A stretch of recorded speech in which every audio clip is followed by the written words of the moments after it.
আবার ওরা রেস শুরু করেছে, তীর্থ আবার এগিয়ে গেছে। এবার শুনতে পাচ্ছে ললি হঠাৎ করে চিৎকার করে পড়ে গেছে। ওর মনে হয়েছিল যে একটা বড় চাদর বা শাল টাইপের কিছু উপর থেকে ঝপ করে নেমে এসে ওকে নাকি, মানে ওর সাইকেল প্লাস ওকে নাকি জড়িয়ে ধরে ফেলেছে। তখন ও শুনতে পেল স্পষ্ট ললি এসে ওকে ডাকছে। তখন ও ভাবছে যে এত রাতে ললি কেন এলো, এত গায়ে ওর জ্বর, শরীর ভালো না, এত রাতে ললি কেন এলো। ও মানে ভাবছে যে জানলাটা খুলবে, তখন ওর মাথায় এলো আমি তো এখন দোতলায় আছি, আমি তো নিচে নেই, তাহলে দোতলার জানলায় কি করে ললি এসে ডাকতে পারে, আর এত রাত হয়ে গেছে।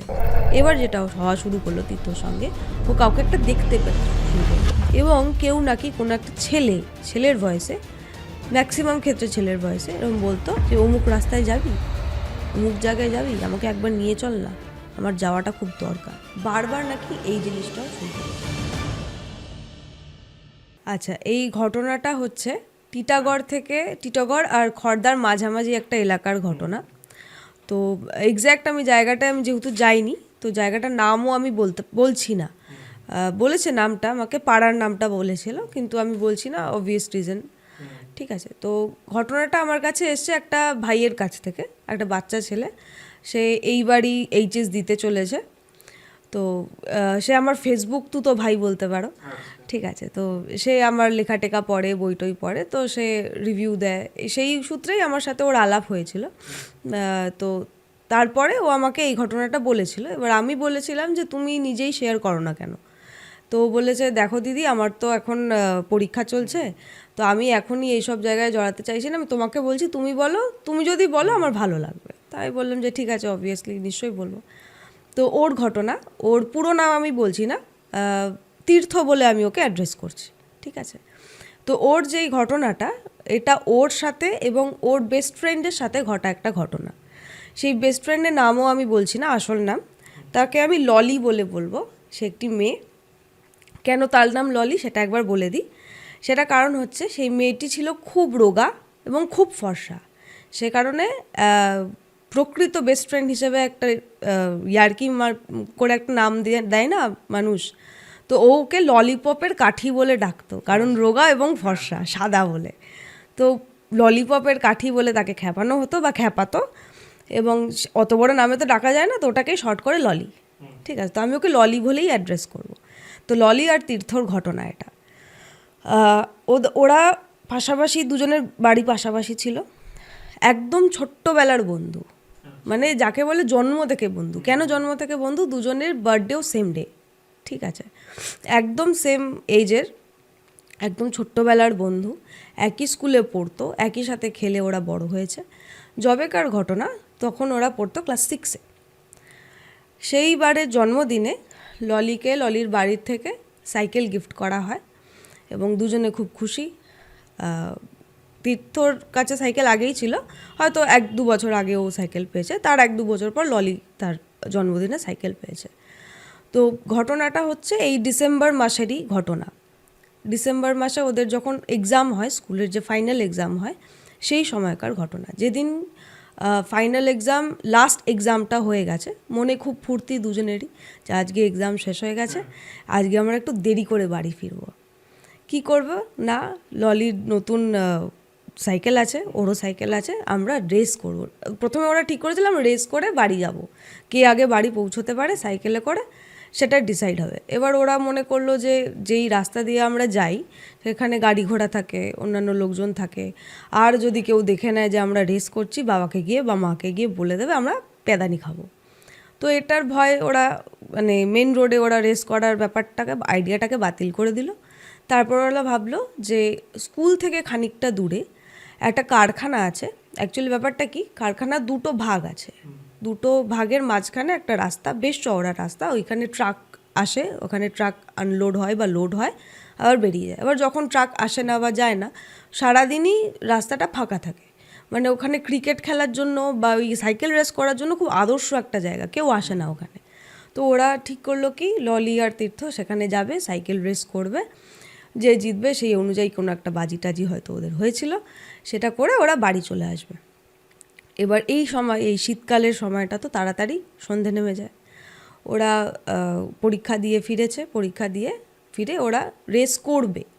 এবার সেই সময় সন্ধে সন্ধে হয়ে এসে, মানে বিকেল প্রায় ফুরিয়ে এসে, এখন যেহেতু তাড়াতাড়ি সন্ধে নেমে যায় বা তাড়াতাড়ি রাত চলে আসে, তো তারা মানে অন্ধকার হালকা হালকা ঘনিয়ে এসছে তখনই। কিন্তু ওদের মনে ফুর্তি, সাইকেল রেস করবো আমরা। এবার ওই জায়গাটা কীরকম ছিল আমায় বলছে, যেহেতু কারখানার এলাকা, তো খুবই ফাঁকা এলাকা, রাস্তায় কোনো জনমনুষ্যই নেই, আর দুই দিকে তো কারখানার পাঁচিল রয়েছে, কারখানার পাঁচিলের দুদিকেই বড় বড় গাছ রয়েছে, আর বড় গাছগুলো এরকমভাবে না এরকম চাঁদোয়ার মতো হয়ে রয়েছে, গেটের মতো। সুতরাং গাছের যে ছায়াটা সেটাও পড়েছে, অর্থাৎ জায়গাটা বেশ অন্ধকার অন্ধকারই হয়ে এসছে, মানে খোলা আকাশের নিচে যতটা না অন্ধকার, ওইখানে তার থেকে বেশি অন্ধকার, কারণ ছায়া পড়ছে গাছের। তো ওরা একবার রেস করেছে, ওদের মধ্যে কেউ একটা জিতেছে। আচ্ছা, ললি হেরে গেছিলো, হ্যাঁ ললি হেরেছে। এবার ওর মনে হয়েছে না আমার তো জেতা উচিত, তো বলছে না আমরা 3বার রেস করব। 3বার রেস করার পর যার জেতার রেশিও বেশি হবে সে জিতবে, আর যার কম সে হেরে যাবে। তীর্থ বললো ঠিক আছে আরেকবার করবো রেস। একবার গেছে, দ্বিতীয়বার যখন আবার রেস শুরু করেছে সেবারও তীর্থ এগিয়ে গেছে। তীর্থ এগিয়ে গিয়ে এবার কেউ যদি জিতে যায় সে একটা মানে চিয়ার করে না, ইয়ে আমি জিতে গেছি, এরকম করে ও চিয়ার করেছে যে ইয়ে দেখ এবারও তোকে হারিয়ে দিলাম। ও দেখছে যে গতবার যেরকম গতবারও তো ও জিতেছিল আগেরবারের রেসে, তখন যখন ও চিয়ার করেছিল তখন ললি একটা মানে রেসপন্স করেছিল, হ্যাঁ দাঁড়া আমি আসছি, এরকমটা কিছু একটা হয়তো বলেছিল। বাট এইবারে ললি কিছু বলছে না।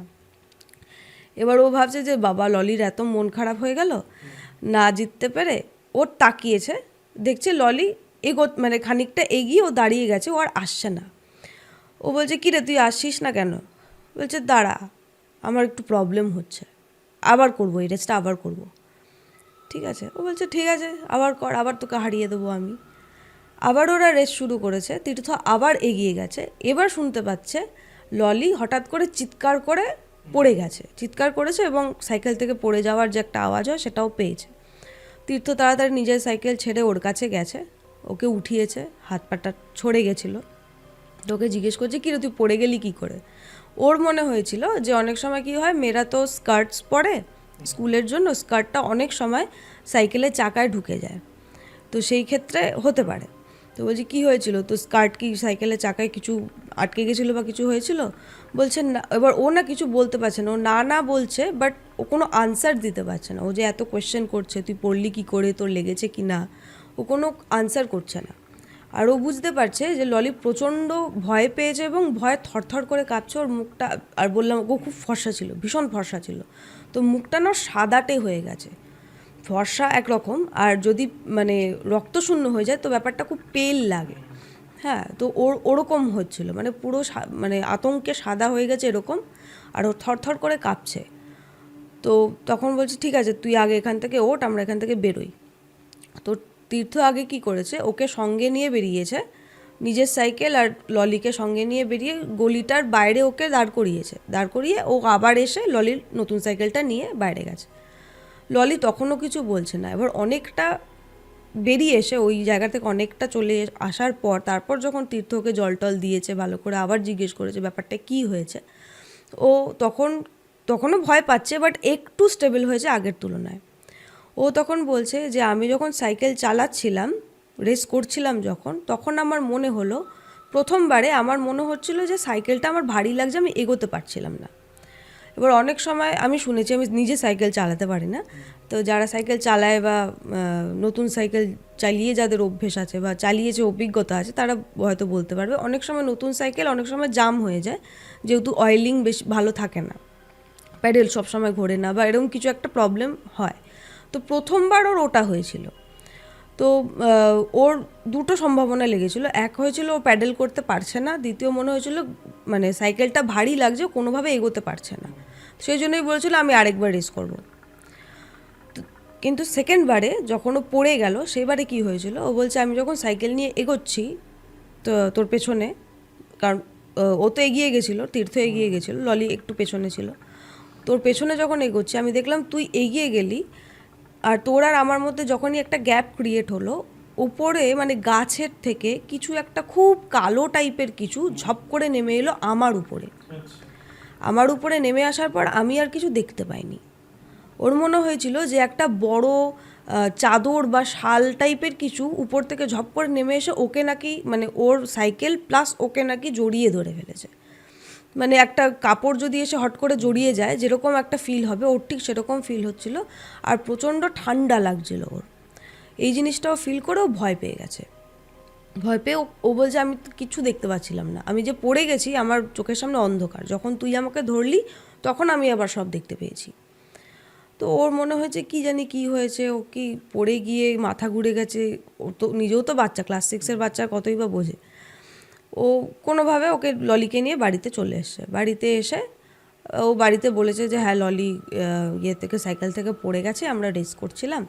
তো ওর মা কিছুটা ওকে বকা দিয়েছে, কেন কি দরকার ওখানে কেন যাস। ওর মা যেটা বলেছে খুব ঠিকঠাক লজিক্যাল ব্যাপার, যে দেখ ললি তো একটা মেয়ে, তোরা রেস করছিলি ভালো কথা, তোরা ঘুরতে যাচ্ছিস খুব ভালো কথা, আমাদের কোনো অসুবিধা নেই, কিন্তু যেহেতু ওটা কারখানা এলাকা ওখানে অনেক ধরনের মানুষ আসে, ঠিক আছে, তো জায়গাটা ফাঁকা ফাঁকা থাকে, একটা মেয়েকে নিয়ে একটা মেয়ের জন্য ওই জায়গাটা একেবারেই সেফ নয়, যেহেতু ওখানে লোকজন যায় না, তাহলে তোদের ওখানে যাওয়াটা উচিত হয়নি, আরও বেশি বড় বিপদ হতে পারতো, হয়নি ফর্চুনেটলি সেটা আলাদা ব্যাপার, আর কখনো যাস না বাবা।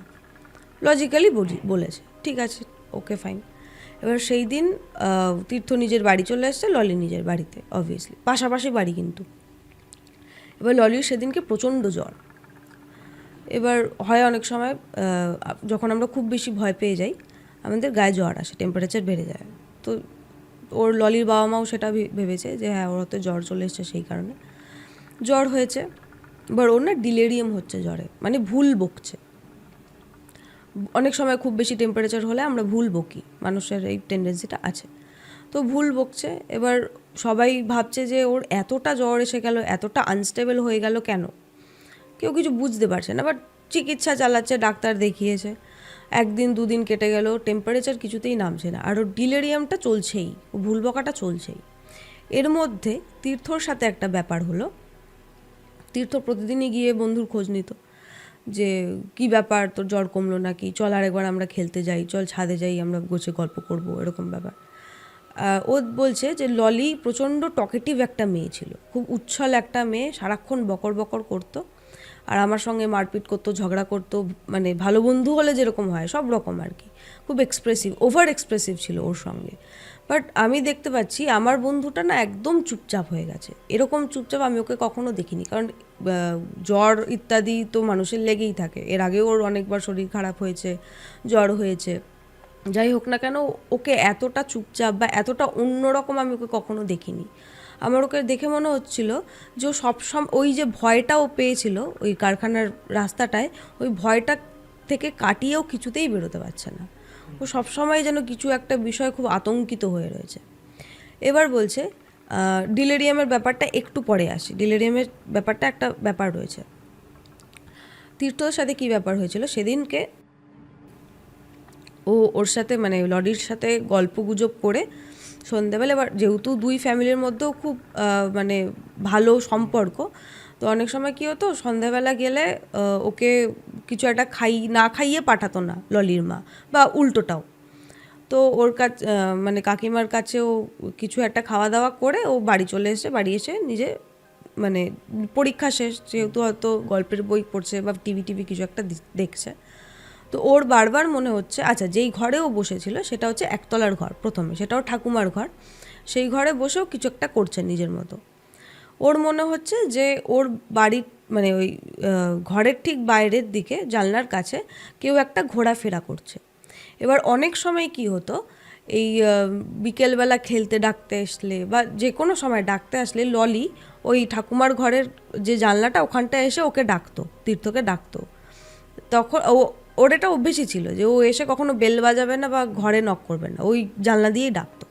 তো ওর বারবার মনে হচ্ছে যে ললি ওখানে রয়েছে, ললি ওকে ডাকতে আসছে, বাট ও কিন্তু শুনতে পাচ্ছে না কিছু, ওর বারবার ওটা মনে হচ্ছে। এবার ওর হতে পারে যে ওর যেহেতু ওর বন্ধুর জন্য একটু চিন্তিত রয়েছে, ওর কথা ভাবছে যে ওর কি হলো, এত শরীর খারাপ কেন, আমরা আবার খেলতে পারছি না, এই ব্যাপারগুলো হয়তো সেই কারণে ব্যাপারটা বারবার মনে হচ্ছে। সেদিন প্রথম ভাগে এই জিনিসটা হয়েছে, ও বারবার জানলার পর্দা তুলে বা জানলার পাল্লাটা খুলে দেখার চেষ্টা করছে ও এলো কি না, বাট কাউকে ও দেখতে পাচ্ছে না। সেই দিনের মানে সন্ধ্যাবেলার দিকে এই ব্যাপারটা হয়ে গেল। তারপরে খাওয়া দাওয়ার পরে আফটার ডিনার ও নিজের ঘরে গেছে, নিজের ঘর ওর দোতলায়, মানে যেই ঘরে ও বাবা মার সাথে ঘুমায়। বাবা মা তখনও খেয়ে দিয়ে ঘরে আসেনি, ও আগে খেয়ে ঘরে চলে গেছে। ও ঘরে গিয়ে ওর বোধহয় মানে কোথাও একটা যাবে বলে ও ব্যাগ ট্যাগ গুছাচ্ছে বা এরকম কিছু একটা করছে। মোট কথা ও দোতলার ঘরে রয়েছে, মানে ও ঠাকুমার ঘরটা তার ঠিক উপরের ঘরটা। তখন ও শুনতে পেল স্পষ্ট ললি এসে ওকে ডাকছে। তখন ও ভাবছে যে এত রাতে ললি কেন এলো, এত গায়ে ওর জ্বর, শরীর ভালো না, এত রাতে ললি কেন এলো। ও মানে ভাবছে যে জানলাটা খুলবে, তখন ওর মাথায় এলো আমি তো এখন দোতলায় আছি, আমি তো নিচে নেই। তাহলে দোতলার জানলায় কি করে ললি এসে ডাকতে পারে? আর এত রাত হয়ে গেছে, রাত হয়ে গেছে, এই রাতে কেউ কারোর বাড়িতে এলেও একা আসবে না। দ্বিতীয়ত ও অসুস্থ, ও তো ঠিক করে মানে বিছানা থেকে উঠতে পারছে না, ও ঘর থেকে এসে ওকে ডাকবে, এটা কীরকম একটা আশ্চর্য ব্যাপার।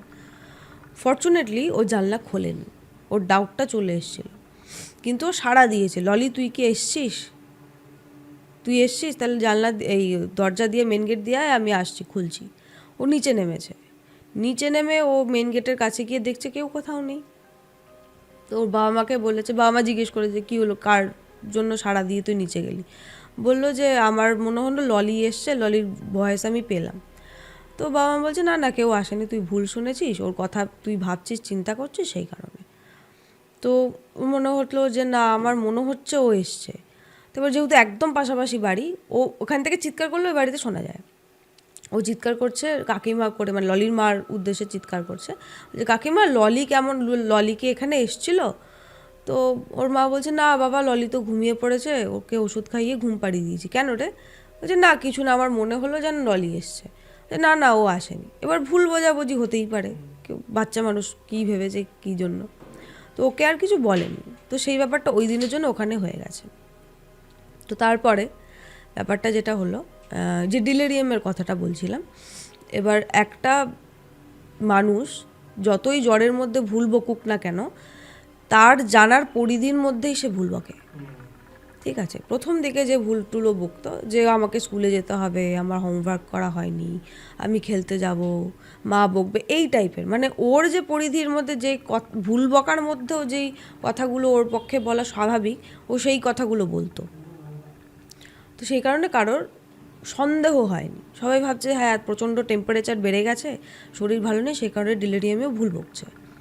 এরপরে ওর ভুল বকা কীরকম শুরু হলো, কী ধরনের কথাবার্তা বলা শুরু হলো, হয়তো ও চুপচাপ রয়েছে চোখ আধ বোঝা করে, ওর বাবা সামনে রয়েছে। এবার ওর বাবা স্মোক করতেন, কিন্তু বাড়িতে কখনো স্মোক করতেন না। উনি যদি স্মোক করতেন তো বাড়ির বাইরেই একমাত্র স্মোক করতেন। ও হঠাৎ করে ওর বাবাকে বলছে একটা আমায় দে না। ঠিক আছে, ওর বাবা প্রথমে বুঝতে পারেনি কী দেওয়ার কথা বলছি, কী দেবো মা তোকে, কী দেবো? বলে একটা সিগারেট দে। ওর বাবা না চমকে গেছে, তুই কী বলছিস, কী দেবো, সিগারেট কেন দেবো? বলে না, বিড়ি খেয়ে খেয়ে মুখটা মরচে পড়ে গেছে, তুই আমাকে একটা সিগারেট দে। এইটা দিয়ে হলো প্রথম শুরু। ও সিগারেট খেতে চাইতো, খৈনি খেতে চাইতো এবং বাংলা মদ খেতে চাইতো। এবং সে ডিমান্ড কি, মানে প্রথমে ভুল বকার মতো ব্যাপারটা হচ্ছিল, ভুল বকার মতো ও দুলে দুলে বলছে বা আদো ঘুম আদো জাগরণ হিসেবে বলছে, তারপরে ডিমান্ড করা শুরু করলো, মানে দাবি আমাকে দিতেই হবে, রেগে যাচ্ছে। ঠিক আছে, এবার এর মধ্যে ব্যাপারটা হলো ওর যে খৈনি যে ডলার যে একটা মানে ভঙ্গিমা থাকে, ও সেটা করতো বসে বসে। কীভাবে? হয়তো ওর মা ওকে ঘুম পাড়িয়ে দিয়ে গেছে ঘুমাবে বলে, ও উঠে বসেছে এবং ঘাড়টাও নিচু, ঘাড় নিচু চোখ বন্ধ করে ও খৈনি ডলার মতন করে একটা সেই ভঙ্গিমা করেই যাচ্ছে। এবার ওকে যখন বলা হতো যে তুই এটা কী করছিস, কেন করছিস, বলে ধর আমার নেশা, মানে ওর নেশাটা হচ্ছে না আর কি, ওর নেশাটা পেয়েছে বাট ওই নেশার বস্তুটাও পাচ্ছে না বলে রাগ হচ্ছে, সেই জন্য ও রাগ দেখাচ্ছে আর কি। এরপর যেটা শুরু হলো, এই নেশার ব্যাপারটা তো গেল, বিভিন্ন মানে ডিমান্ড করা যে ওর বিড়ি চাই, ওর খৈনি চাই, ওর বাংলা মদ চাই, এই ব্যাপারগুলো প্রচণ্ড দাবি করা শুরু করলো এবং প্রচণ্ড ভায়োলেন্ট হওয়া শুরু করলো। এবারে প্রচণ্ড ভায়োলেন্ট হওয়া শুরু করলো। এবার যে ওর টেম্পারেচারটা, গায়ের জ্বরটা আস্তে আস্তে ঠিক হয়ে গেছে, ডিলেরিয়াম ব্যাপারটাও কেটে গেছে, মানে অরিজিনাল যে মানুষের ডিলেরিয়াম হয় ওই ব্যাপারটা কেটে গেছে। এবার ওই অ্যাগ্রেসিভ ভাবটা যে আমাকে দিবি না কেন, আমাকে দে, আমাকে এই অমুক জিনিসটা এনে দিতেই হবে, এই ব্যাপারগুলো। আর ওর কথা বলার ধরনটা চেঞ্জ হওয়া শুরু করলো। একটা বাচ্চা মেয়ে যেভাবে কথা বলে সেরকমভাবেও কথা বলছে না, ওর ভাষা খুব হয়ে গেল, মানে ভাষার মধ্যেও গালাগাল ইউজ করছে, যে গালাগালও কোনো দিন শোনেইনি হয়তো, সেসব গালাগাল ইউজ করছে। কিছু মানে টোন, সেরকম টোনে ওর ফ্যামিলিতে কেউ কথা বলে না, ও তো বলেই না, সেরকম টোনেও কথা বলছে। তো এই জিনিসগুলো ওদের খুব অদ্ভুত লাগা শুরু করলো। এটা হচ্ছে ললিদের বাড়িতে বা ললির সঙ্গে। এবার তীর্থর সাথে যেটা শুরু হলো, প্রথম যেটা আমি বললাম যে জানলার কাছে এসে কেউ একে ডাকছে, এইটা ওর সাথে একদিন না বারবার হচ্ছে, এবং দোতলার জানলা থেকেই ও শুনতে পাচ্ছে ও ললি এসে ওকে ডাকছে, বাট আদতে ললি ডাকছে না। এবার ললি একদিন, মানে ও আর কি তীর্থ গেছে ললির সাথে দেখা করতে, ও তো রোজই যেত, একবেলা দুবেলা প্রায় যেত। একদিন গেছে ললির কাছে, তো ওকে জিজ্ঞেস করছে যে তোর এখন তো শরীরটা ঠিক আছে, চল আমরা একটু ঘুরে আসি, তোর তাহলে মনটা ভালো লাগবে। ও বলছে চল যাবো। এবার ওর মার কাছে জিজ্ঞেস করেছে যে কাকিমা, ললির তো এখন শরীরটা ঠিক আছে, ওর মনটা বোধহয় ভালো নেই, আমরা দুজনে একটু বাইরে থেকে ঘুরে আসি। তো ললির মা বলছে ঠিক আছে যাও, অসুবিধা নেই, খুব বেশি দূরে যাস না, ও তো এখনও সম্পূর্ণ সুস্থ হয়নি, খুব বেশি দূরে যাস না, একটু আশেপাশে ঘুরিস তারপরে চলে আসিস। তো ও গিয়ে বলেছে তোর তীর্থ কী করেছে, ও সাইকেলটা বার করেছে, বলছে চল তোকে ক্যারিয়ারে মানে পেছনে বসিয়ে আমরা একটু ঘুরে আসি। পেছনে বসিয়েছে। এবার ললি নাকি খুব মানে হার্শ ভয়েসে, মানে মোটা ভয়েসে ওকে বলছে ওই আগের জায়গাটায় যেতে, মানে যেখানে ওরা সাইকেল রেস করেছিল সেইখানে যাওয়ার জন্য ওকে বারবার করে বলছে। এবার তীর্থকে যেহেতু ললির মা এবং তীর্থর মা বাবাও বুঝিয়েছিল যে ওটা যেহেতু ফাঁকা জায়গা, একটা কারখানা এলাকা, ওখানে তোমাদের যাওয়া উচিত নয়, একবার গেছো ঠিক আছে, আর যাওয়া উচিত না। তো বারবার বলছে না বাবা মা বারণ করেছে, তোর মাও বারণ করেছে, ওখানে যাওয়ার দরকার নেই, অন্য জায়গায় চল না, মাঠে যাই চল, ও অন্যান্য অপশান বলছে, চল এখানে যাই ওখানে যাই, না ওর যে আমাকে ওখানেই নিয়ে যেতে হবে। এবার বাচ্চাদের মধ্যে একটা ব্যাপার থাকে না, মানে বেস্ট ফ্রেন্ড, মানে একজন যা বলবে আরেকজন ঠিক আছে চল, কী বা হবে এরকম একটা ব্যাপার। ঠিক আছে, ও যখন এতবার বলছে যাওয়াই যাক না, আমি তো আছি ওর সাথে, ও তো একদম একা নেই। ও ওকে নিয়ে গেছে, ললিকে নিয়ে গেছে। নিয়ে যাওয়ার পর ও বলছে আমি কিন্তু সাইকেল তখনও থামাইনি, সাইকেলটা আমি ভালোই জোরে চালাচ্ছি। এবার বাচ্চা ছেলেরা সাইকেল জোরেই চালায়, ফাঁকা জায়গা পেলে তো আরোই জোরে চালায়। ও বলছে আমি যথেষ্ট জোরে সাইকেল চালাচ্ছি।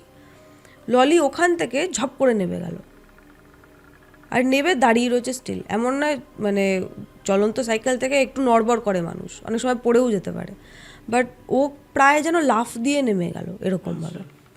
নেমে গেল, ঠিক আছে, বললো তুই এখানে নেমে গেলি কেন, দাঁড়া এখান থেকে হেঁটে যাবো, এবার আমি যেতে পারবো।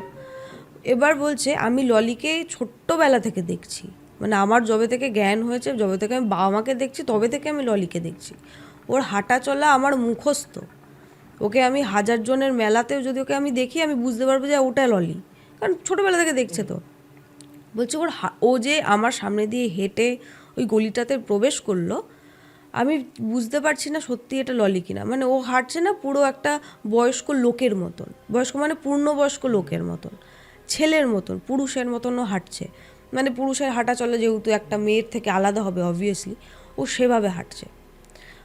বলছে আমার না ওকে দেখে প্রচণ্ড ভয় লাগছিল, ও আমার ভালো বন্ধু, সবচেয়ে ভালো বন্ধু, সবচেয়ে কাছের বন্ধু, ওকে আমি বন্ধু হিসেবেই খুব ভালোবাসি, কিন্তু আমার ওকে দেখে অদ্ভুত ভয় লাগছিল সেদিন, কারণ ওরও তো বয়সটা কম, অল্প বয়স।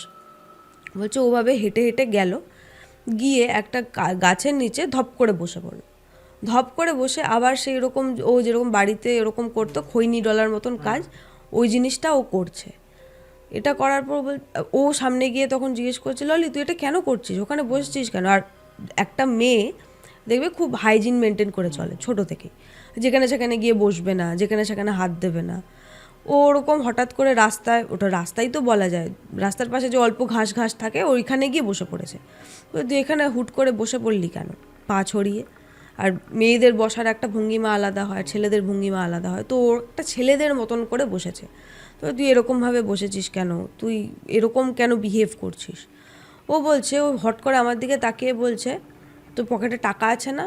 বলছে হ্যাঁ আছে। এবার ওরা কী করতো, টাকা দিয়ে কিছু না কিছু কিনে খেতো, চিপস খেতো, ফ্রুটি, হোয়াট এভার, লজেন্স ফজেন্স সব খেত। তোর পকেটে টাকা আছে না? বলছে হ্যাঁ আছে, কিছু খাবি, চল খেয়ে আসি। ওরা ম্যাক্সিমাম নাকি কিছু খেত, মানে ওই চায়ের দোকানে যে বেকারি বিস্কুটগুলো পাওয়া যায় না, ওগুলো ওরা খুব খেত দুজনে মিলে। তো বলছে চল বিস্কুট খাবি, চল নিয়ে যাচ্ছি তাহলে। বলছে না, আমার জন্য বিড়ি নিয়ে আয়। ঠিক আছে বলছে। এবার ও প্রথমে বন্ধু হিসেবে যায় ইয়ার্কি মারছে, কী সব বলছিস তুই। আর ও তখন আবার ওরকম অ্যাগ্রেসিভ হয়ে উঠেছে। ও বলছে দু হাতে আমার দুটো কান এভাবে ধরেছে, দুটো কান ধরে এবার ঝাঁকিয়ে আমাকে বলছে আমার জন্য নিয়ে আয়, নাহলে তোকে এখানেই শেষ করে দেবো। বলছে আমার যা ভয় লেগেছে, আমি না ভয় চোটে আমি নিয়ে এসেছি সত্যি সত্যি। তার একটু মানে এবার কারখানা এলাকার সামনে বিড়ির দোকান, চায়ের দোকান থাকবেই। আবার আমি যখন চাইতে গেছি আমার প্রচণ্ড লজ্জা লাগছে। ক্লাস 6-এর একটা বাচ্চা দোকানে গিয়ে বিড়ি চাইছে, তার কাছে তো লজ্জাজনকই ব্যাপার। এবার ও চেয়েছে, লোকটা দিয়েও দিয়েছে, হয়তো ভেবেছে অন্য কেউ খাবে, যাই হোক না কেন, দিয়ে তো দিয়েছে বিড়ি আর কি বলে দেশলাই দিয়ে দিয়েছে। আমি নিয়েও এসছি ওর জন্য, আমার বন্ধুর জন্য আমি নিয়ে এসেছি। মানে কেন এরকম করছে, আমি দেখলাম ওইটুকুনি একটা বাচ্চা মেয়ে যে সিগারেটের গন্ধ সহ্য করতে পারে না, যে কারণে ওর বাবা বাড়িতে সিগারেট খায় না, সেই মেয়েটা একটা গোটা প্যাকেট বিড়ি মানে পরপর ফুকে গেল। পরপর এক প্যাকেট বিড়ি ও নাকি শেষ করে ফেলেছে। ও নাকি এরকম মানে পুরোটা শেষ করার পর বা মাঝখানেও এরকম মানে স্মোক করার পর প্রচণ্ড ইনহেল করছে, মানে খুব স্বস্তি পেয়েছে এরকম করে।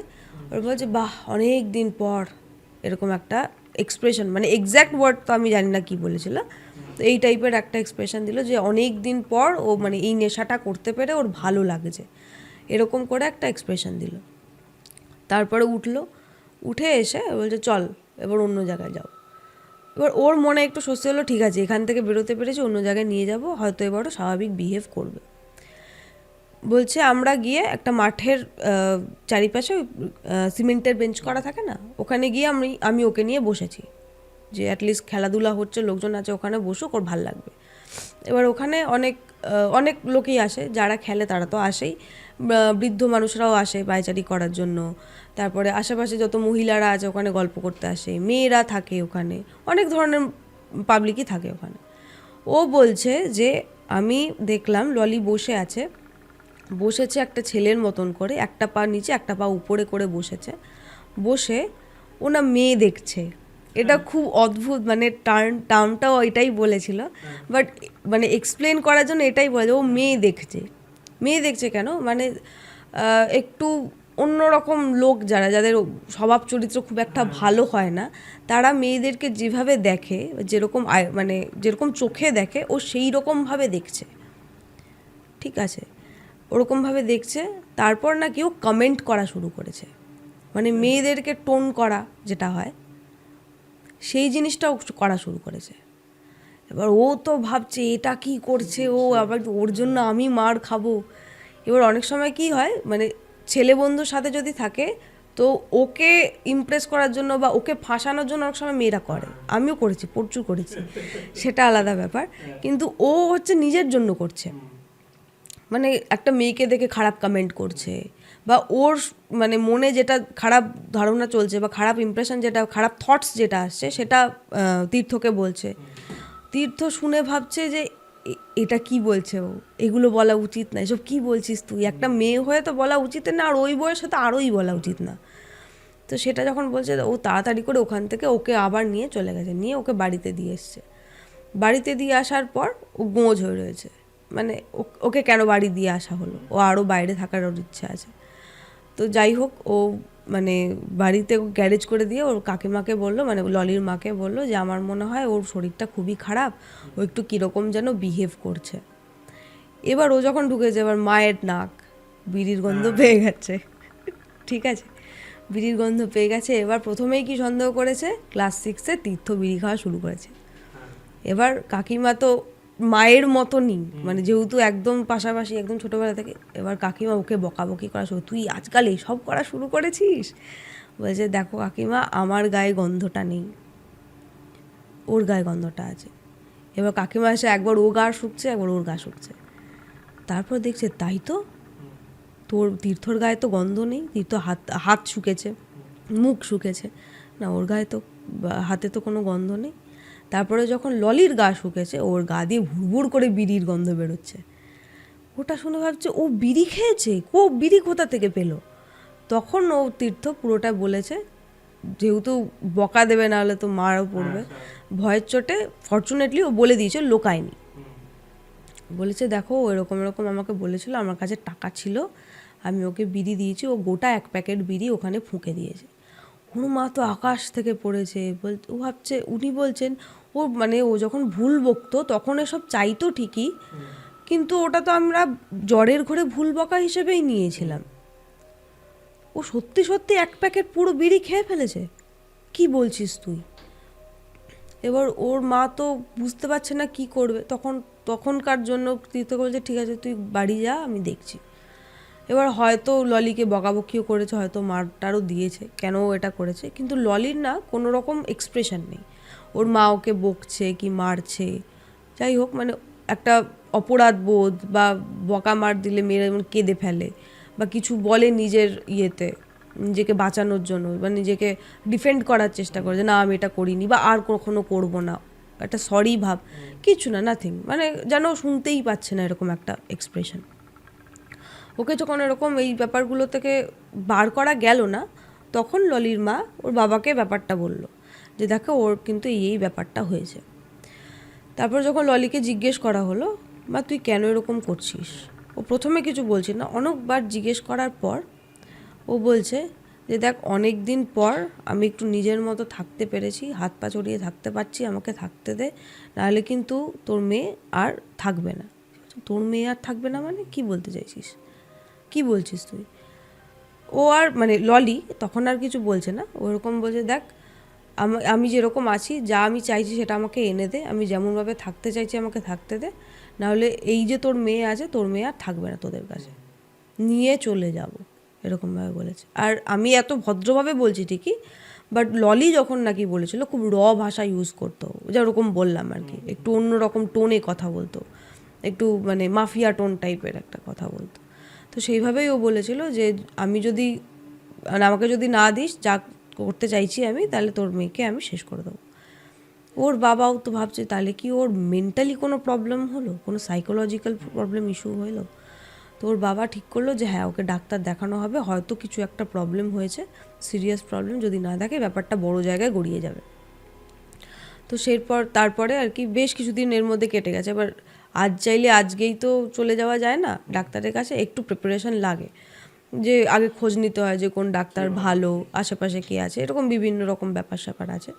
তো এই জিনিসগুলো হওয়ার পর ওর মা মানে ললির মা আর তীর্থর মা দুজনে মিলে ঠিক করলো, দুইজনে মিলে ললিকে নিয়ে যাবে ডাক্তারের কাছে।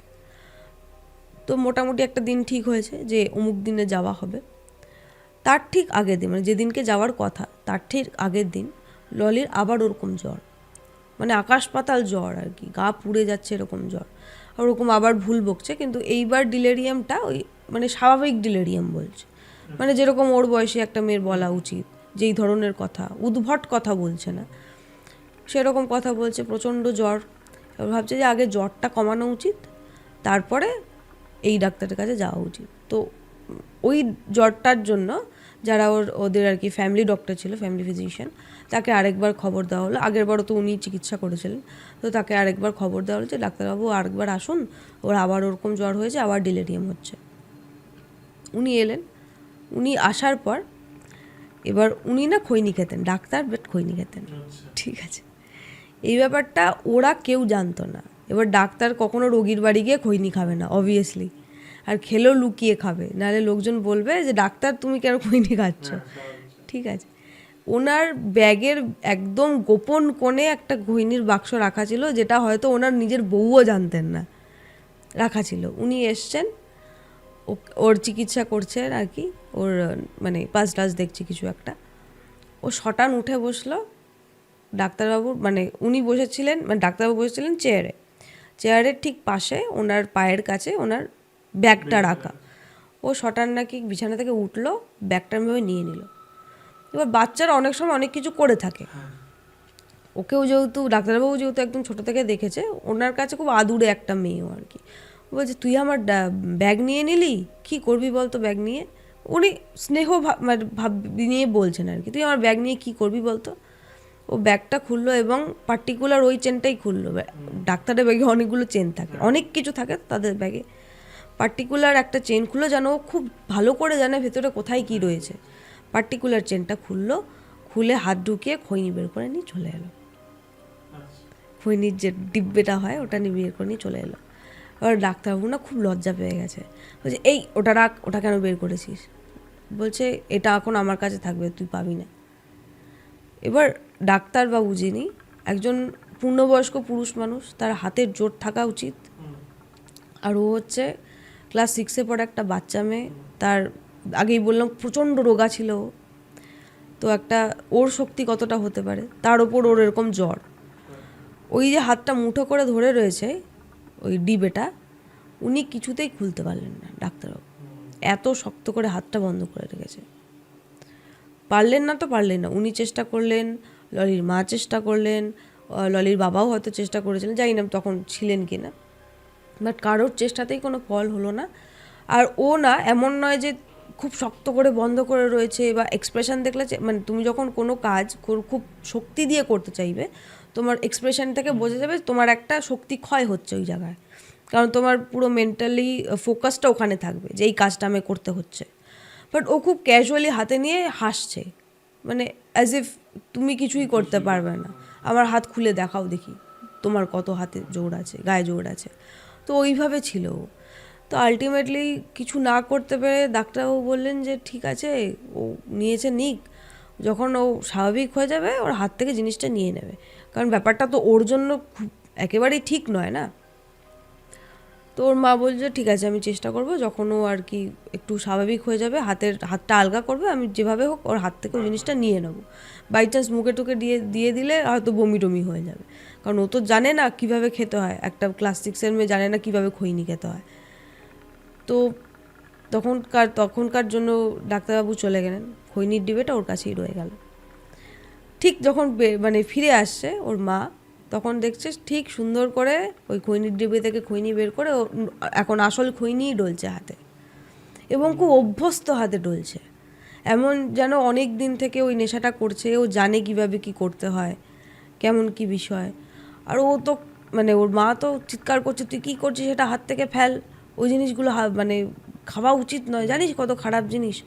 ও নাকি একটা খুব কুৎসিত গালাগালি ওর মাকে দিয়েছে, যেটা ওর পক্ষে নাকি জানাই সম্ভব নয় যে এরকম কোনো গালাগালি হয়, এক্সিস্ট করে পৃথিবীতে এই বয়সে, আর এই একটা ভালো পরিবার থেকে বিলং করে যে সে নাকি মাকে ওরকম একটা বাজে গালাগালি দিয়েছে। ওই রকম একটা গালাগালি ছোটো মেয়ের থেকে উনি পেয়ে না, উনিও শক্ট হয়ে গেছেন। বলছে উনি যে থেমে গেলেন, ওই খৈনিটা নিয়ে ও মুখে পুড়ে দিয়েছে, ঠিক যেভাবে একজন পাকা নেশাখোর যেভাবে আর কি খৈনি মুখে পড়ে, ঠিক ওইভাবে মুখে পড়ে ও বসে রয়েছে আর কি। আর ওর এক্সপ্রেশন সম্পূর্ণ আলাদা, মানে একটা পুরুষ মানুষের মতো এক্সপ্রেশন, একটি হয় না মানে একটু যারা খুব মানে রোয়াব নিয়ে থাকতে ভালোবাসে, ডোন্ট কেয়ার ভাব সব সময়, এইরকম একটা এক্সপ্রেশন ওর মধ্যে রয়েছে। ওইভাবে ওরকম খৈনিটা খেয়ে এবার ওর মা তো খুব শকড। বলছে উনি ভাবছেন যে বাড়িতে যখন আমার হাজব্যান্ড আসবে, মানে ললির বাবা আসবে, আমি কি এই ব্যাপারটা বলবো কি বলবো না, এটা আমি কিভাবে বলবো যে তোমার মেয়ে বিড়ি খেয়েছে, তোমার মেয়ে খৈনি খেয়েছে, এটা আমি কিভাবে বলবো, এটা একটা বলার মতন বিষয়। তো তারপর যখন শুরু হলো, এরপর থেকে ললির শুরু হলো একটা অদ্ভুত ব্যাপার। এবার ঘরে কিছুতেই ও থাকতে চাইছে না। ঘরে থাকবে না, তাহলে কোথায় থাকবে? বাড়ির পিছনে যে মানে অল্প একটু জমির মতন ছিল, একটা দুটো গাছ ওখানে ছিল, ও ওই গাছের নিচে বসে থাকতো, প্রথম তো ওর মা যতই বলতে পার এইরকম টাইম, মানে এই ডিসেম্বর টাইমটা মানে তো ভালো ঠান্ডা পড়ে যায়, এরকম সময় সন্ধ্যের পর খুব একটা বাইরে বাচ্চাদের থাকতে দেয় না, কারণ ঠান্ডা লেগে যাওয়ার টেন্ডেন্সি খুব বেশি থাকে। ও গিয়ে সন্ধ্যা হোক দুপুর হোক যখনই হোক ওই গাছের নিচে গিয়ে বসে থাকতো। যখন মানে ওকে হয়তো আটকে রাখা হলো, মানে চোখের একটু আড়াল করলেই ও নিজের থেকে টুক করে কখন যে বেরিয়ে গিয়ে ও গাছের নিচে বসে থাকতো বোঝা যেত না। গাছের নিচে গিয়ে বসে থাকতো প্রথম বকাঝকা দিত, কখনো নিয়ে চলে আসতো, বা কখনো আর ফেড আপ হয়ে গিয়ে ওখানে বলতো তুই ওখানেই থাক, রাগ করে আর কি। তারপরে এক সময় শুরু হলো গাছ, প্রথমে তো গাছের নিচে বসতো, এরপর শুরু হলো গাছের উপরে বসা।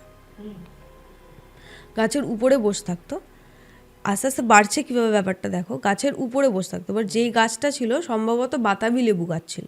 এবার বাতাবি লেবু গাছটাও খুব যে বড় গাছ তা নয়, মোটামুটি অল্প বড় গাছ। তো ওর ডালে উঠেও বসে থাকতো। প্রথমে বসে থাকতো, ওখান থেকে নামানো যেত না, যতই বলা হতো যে তুই নেমে আয় বাবা, কেন ওখানে রয়েছিস, ও নামতো না। কখনো কখনো নামতো, অনেক মানে তোষামোদ করার পর হয়তো নামিয়ে আনা হতো, তারপর আবার এক সময় চলে যেত।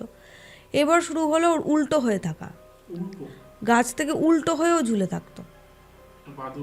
হ্যাঁ, পাটাকে দিয়ে আঁকড়ে রাখতো, মানে এই হাঁটুর পেছন দিকে যে জায়গাটা ওইখানটা থাকতো গাছের ডালটা, ওইভাবেও উল্টো হয়ে ঝুলে থাকতো। এবার একটা মানুষ যখনই ওরকমভাবে বেশিক্ষণ উল্টো হয়ে ঝুলে থাকে তার তো মাথায় রক্ত চলে যাবে, তার তো স্ট্রোক হয়ে যাবে। অনেকবার এরকম হয়েছে, ওর নাক দিয়ে যখন রক্ত পড়া শুরু হলো ওর মাথা ঘুরে যেত, অবভিয়াসলি ও গাছ থেকে ধপ করে পড়ে যেত। এবার অত উঁচু থেকে একটা মেয়ে পড়ছে, তা তো ব্যথা লাগে অবভিয়াসলি। অনেকবার এই অ্যাক্সিডেন্টটা হয়েছে ওর, অন্তত 4-5 বার তো হয়েইছে। উল্টো হয়ে ঝুলে থাকার ফলে ওর মাথায় রক্ত চলে গেছে, নাক দিয়ে রক্ত বেরিয়ে গেছে এবং অজ্ঞান হয়ে ও পড়ে গেছে। পড়ে গিয়ে হয়তো হাত পায়ে চোট লেগেছে, মাথায় চোট লেগেছে, বহুবার এরকম হয়েছে। তো ওর মা যখন এই জিনিসটা লক্ষ্য করা শুরু করলো, উনি বুঝতে পারলেন যে এটা কোনোভাবেই আর মানে স্বাভাবিক নেই। আচ্ছা, এর মধ্যে কিন্তু ওই সাইকোলজিস্ট যার কাছে যার কথা ছিল তার কাছে কিন্তু দেখানো হয়েছে। এবার যখন ওকে নিয়ে যাওয়া হয়েছিল, নিয়ে আসা হয়েছে, তখন ও একেবারে সম্পূর্ণ সুস্থ একটা মেয়ে, ঠিক যেরকম সেই দিনের আগেও ছিল, ঠিক তার সেই রকম। ওকে যা জিজ্ঞেস করা হচ্ছে ও নর্মাল টোনে কথা বলছে, দুঃখর কথাও নর্মাল, মানে সব কিছু নর্মালভাবেই বলছে ও। মানে কোনো কারোর পক্ষেই বলা এবার এটা সম্ভব নয় বা সন্দেহ করা সম্ভব নয় যে ওর মধ্যে কোনো রকম অস্বাভাবিকতা আছে। ওকে যখন জিজ্ঞেস করে তোমার কি শরীর খারাপ হয়েছে, ও নর্মালি নাকি বলছে হ্যাঁ আমার একটু জ্বর হয়েছিল, তো সেই তারপর থেকে আমার একটু উইকনেস লাগে, আর কিছু লাগে না।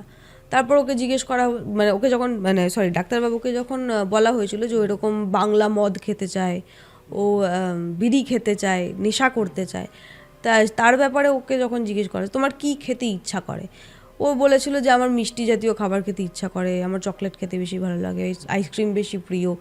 একটা বাচ্চা যার যেই স্বাভাবিক উত্তরটা দেওয়া উচিত এক্স্যাক্টলি সেই উত্তরটাই দিয়েছে ও।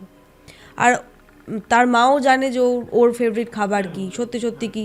তো ওইখানে ওর মাও কোনো রকম তফাৎও বুঝতে পারেনি, ও ঠিক যেটা বলা উচিত ছিল তাই বলেছে যে হ্যাঁ আমার মিষ্টি খেতে ভালো লাগে, অমুক খাবার খেতে ভালো লাগে। ও একবার ওই ধরনের নেশার কথা কিছু বলেনি বা খারাপ ভাষা ইউজ করেনি, যেটাও বাড়িতে করছিল।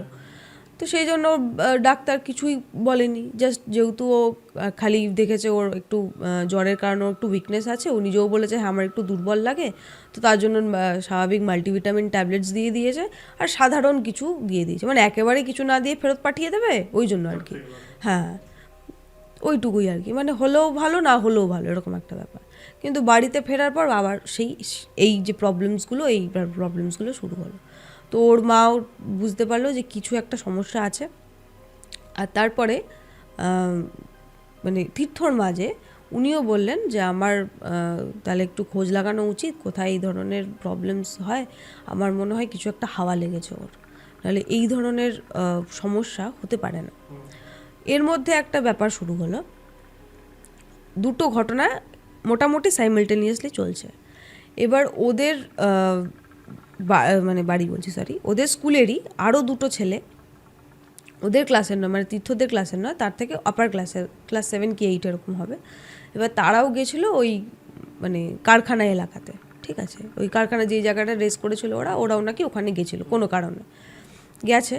এবার ওরা কি করেছে, ওখানে গিয়ে ভিডিও বানিয়েছে কিছু, এবার রিল টিল বানায় না, তখন তো রিল কনসেপ্টটা জানি না তখন এসছে কিনা, বাট ভিডিও লোকে অনেকে বানাতো। এবার ওরা কি করেছে, মানে একটা গাছের তলায় গিয়ে, ওরা ওই রাস্তাটাই ছিল না, ওরা ঢুকে পড়েছে কারখানাটার ভেতরে, কারখানার বিশাল গেট, ওর অনেকেই ঢুকে ঢুকে পড়ে, খুব একটা কাউকে কিছু বলে না, আবার বাচ্চাটা ঢুকলে আরও কিছু বলে না, ঠিক আছে ঘুরছে, খেলতে খেলতে বেরিয়ে যাবে এক সময়।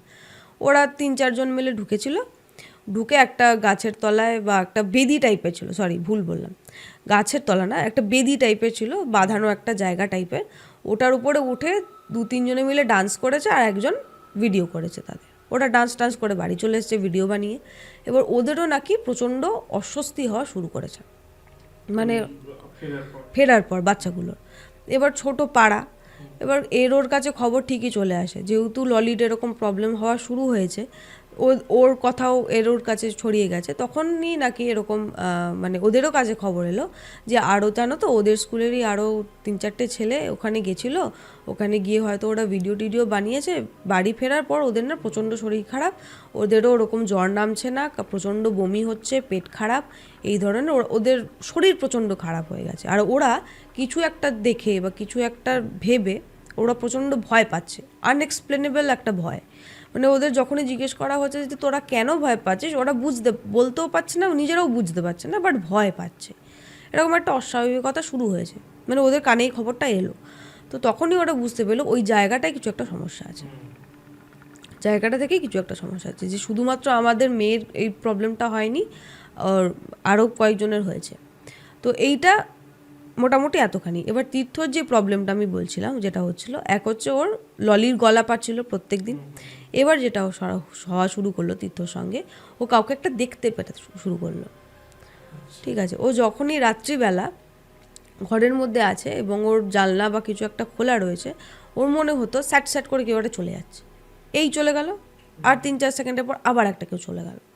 ও বারবার এই জিনিসটা হতো। এবার ওর না খুব অস্বস্তি লাগতো। প্রথম মনে হতো কে যাচ্ছে, আমি তো কাউকে দেখতে পাচ্ছি না, ধরতেও পাচ্ছি না।